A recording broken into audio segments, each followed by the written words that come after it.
నమస్తే అండి, welcome to me Varalakshmi channel. ఈరోజు రొయ్యల కర్రీ చేసుకున్నానండి. రొయ్యలు కడిగేసి పెట్టుకున్నాను.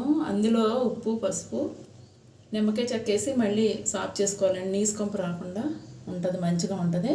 నేను మళ్ళీ పసుపు ఉప్పు వేసుకుని అది బాయిల్ చేసి పెట్టుకున్న రొయ్యలు 1/2 కిలో తీసుకున్నానండి. ఫ్రెండ్స్, సబ్స్క్రైబ్ చేసుకోండి. సబ్స్క్రైబ్ అదే తెలియదు కదా, కొత్తగా పెట్టుకున్నాం మేము ఛానల్. సబ్స్క్రైబ్ చేసుకోండి ఫ్రెండ్స్. రండి రొయ్యల కర్రీ చేద్దాం. ముందుగా 2 స్పూన్లు ఆయిల్ తీసుకుంటున్నాను.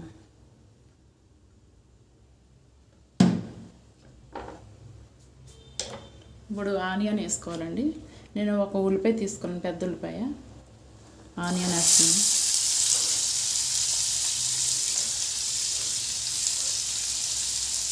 అందులోనే ఒక మిర్చి ఫ్రై చేసుకోవాలి.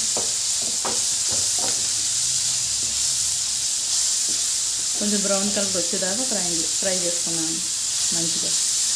ఈ రొయ్యల కర్రీ చాలా మంచిదండి, హెల్త్ కూడా.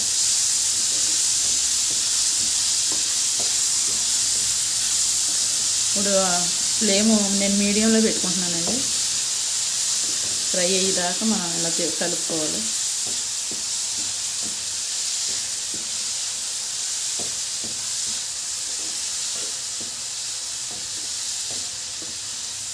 ఫ్రెండ్స్, ఇది చేసిన తర్వాత మీరు కూడా మంచిగా ఇంట్లో తయారు చేసుకోండి. ఇవే కొలతలతో చాలా మంచిగా ఉంటుంది. రొయ్యల కర్రీ చాలా బాగుంటుందండి, హెల్త్ కూడా చాలా మంచిది. ఈ రెసిపీ తప్పకుండా చూడండి ఫ్రెండ్స్. ఓకేనా ఫ్రెండ్స్?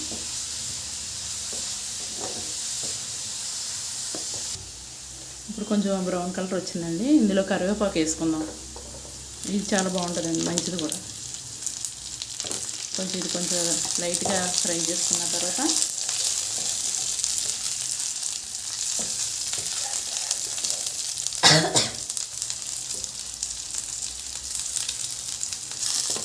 ఇప్పుడు అల్లం వెల్లుల్లి పేస్ట్ వేసుకోవాలి, 1 టీ స్పూన్.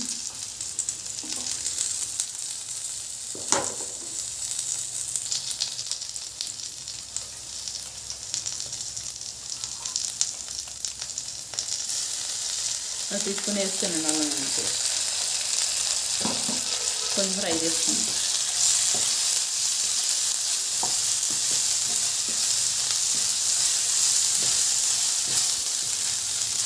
అల్లం మనం ఎందులో కూడా కూరల్లోనూ, ఉప్మాలో, వాటిల్లో, పెసరట్లలోనూ కొంచెం అల్లం ఎక్కువ వేసుకుంటే అండి మనకి మంచిగా ఉంటుంది, స్ట్రాంగ్గా ఉంటుందండి బాడీ అంతా. కపాలు అవి కూడా పోతాయి. గ్యాస్ట్రిక్ కూడా చాలా మంచిదండి ఇది. థైరాయిడ్ ఉన్నవాళ్ళు కూడా మంచిదండి ఇది అల్లం.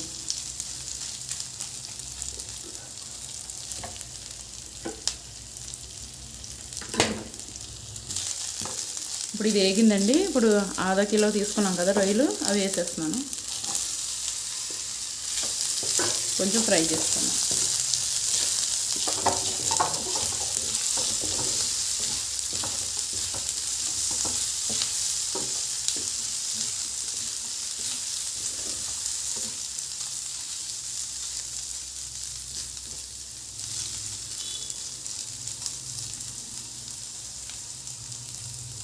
ఇప్పుడు పసుపు వేస్తున్నానండి.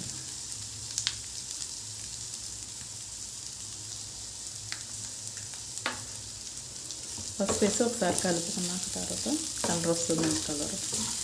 పసుపు కూడా మంచిదండి, ఇది వాడితే హెల్త్కి యాంటీబయాటిక్ మంచిదండి ఇది.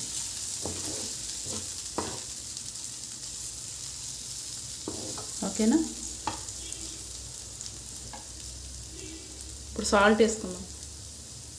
ఆల్రెడీ నేను కొంచెం సాల్ట్ వేసి బాయిల్ చేశాను కదా, దానికి తగినంత వేసుకుందాం, సరిపడంత.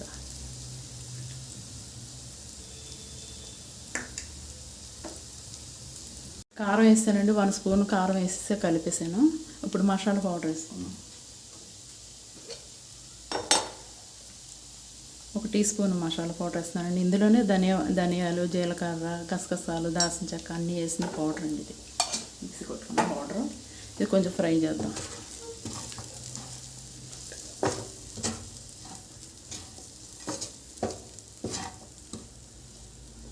గ్లాస్ వాటర్ పోసుకుంటున్నానండి. ఒకసారి కలుపుకుందాం.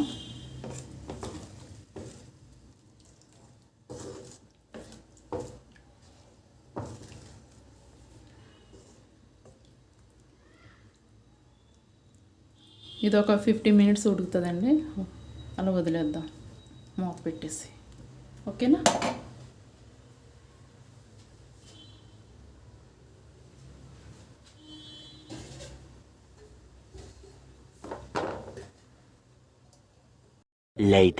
రొయ్యల కర్రీ రెడీ అయిపోయింది.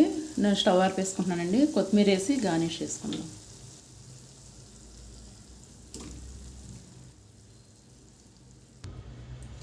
కర్రీ రెడీ అయిపోయిందండి, రొయ్యల కర్రీ. ఇది మీరు అందరూ ఇంట్లో ట్రై చేసి ఎలా ఉందో నా కామెంట్స్లో చెప్పండి ఫ్రెండ్స్. సబ్స్క్రైబ్ చేయండి, లైక్ చేయండి, షేర్ చేయండి. కొత్త వాళ్ళు ఉంటే వాళ్ళకు కూడా తెలియజేయండి. ఓకేనా ఫ్రెండ్స్? Thank you. బాయ్.